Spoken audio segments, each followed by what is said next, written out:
Without permission.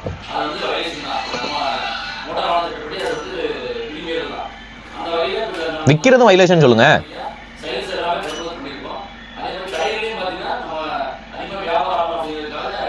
விற்கிறது violation சொல்லுங்க.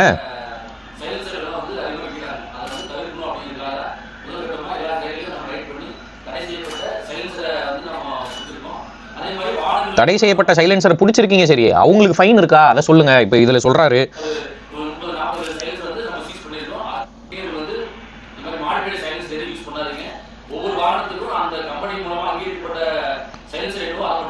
Okay. இப்போ வந்து இப்போ கவாசகி நிஞ்சா இதுலலாம் வந்து நாங்கள் எங்கேயோ இம்போர்ட் பண்ணி வாங்கினோம், ஜப்பானில் இம்போர்ட் பண்ணி வாங்கினா அந்த சைலன்சருக்கும் போடுறீங்க. உங்களுக்கு முதல் சைலன்சர் நாலேஜ் கிடையாது.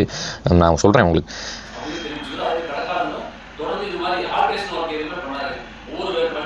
பண்ணா ஃபைன்னு சொல்லுங்க, பண்ணா ஃபைன்னு சொல்லுங்க.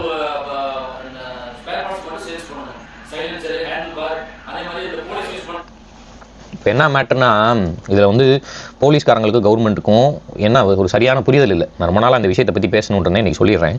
இப்போது இது வந்து இல்லீகல் அப்படின்னா நீங்கள் இல்லீகல் ப்ராடக்ட்டுக்கு ஸ்ட்ரிக்டாக விற்கக்கூடாதுன்ற ஒரு விஷயத்தை ஒரு ஜிஓவை பாஸ் பண்ணணும்.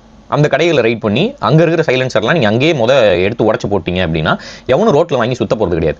கடைகளை விடுங்க, நீங்கள் கடைகளை பார்க்க மாட்டீங்க, எல்லாமே சரி, நீங்கள் ஓரளவு கடைகளே ஒழிச்சிட்டீங்க, கடையிலே விற்கலைனாலும் அமேசான் பிரைம், ஃப்ளிப்கார்ட்லாம் கிடைக்குது நார்த்துலேருந்து. என்ன பண்ணுவான் பையன், என்ன பண்ணுவாங்க பசங்க? இப்போ ஒன்றும் புரியல. இப்போ நீங்கள் சைலன்சர் அதிக சவுண்டு வருதுன்னா நீங்கள் டிபி கில்லர் வச்சு செக் பண்ணி அது ஃபைன் போடுறீங்களா? அதுவும் கிடையாது. என்னடா இது, யாராவது நிறைய காசு வச்சிருங்க இருந்தீங்கன்னா ஒரு பொதுநல வழக்கு போட்டு ஒன்று விற்கக்கூடாதுன்னு போடுங்க. இல்லை வாங்கி மாட்டினா அதுக்கு சில டெசிபிள் இருக்குது, டெசிபிள் அளவை கூட்ட சொல்லுங்கள். யாராவது பணக்காரன் இருந்தீங்கன்னா அதெல்லாம் பண்ணுங்கடா.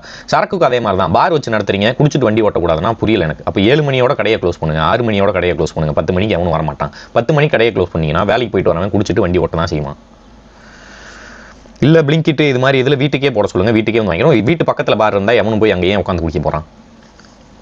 இதெல்லாம் ரொம்ப மோசமான விஷயம். போய் கடைகளை ஃபஸ்ட்டு சீல் வைங்க. அந்த மாதிரி விற்றா ரொம்ப ஸ்ட்ரிக்டாக போடுங்க. அது யாரும் பண்ண மாட்டீங்க. இல்லீகல் ப்ராடக்ட், இப்போ கஞ்சா இல்லீகல் அப்படின்னா அதை விற்கிறதும் தப்பு, வாங்குறதும் தப்பு. அது மாதிரி தானே இந்த சைலன்ஸ் வரும். 10,000 ரூபா ஃபைன் பைக் ஓட்டுறவனுக்கு. லைசன்ஸை கேன்சல் பண்ணுறீங்கன்னா அப்போ கடையோட லைசன்ஸை கேன்சல் பண்ணுங்க. விற்கிறவன பிட் ஷாப்புன்னு போய் அடிங்க. நான் சொல்கிறேன், கிருஷ்ணகிரியாக இருந்தாலும் ஓசூராக இருந்தாங்க, தமிழ்நாட்டில் இன்ஸ்டாகிராமில் போய் பிட் ஷாப்புன்னு அடிங்க. நீங்களே வாங்கலாம் அந்த சைலன்சர்.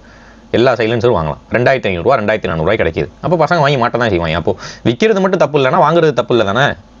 என்னங்கடா டேய்.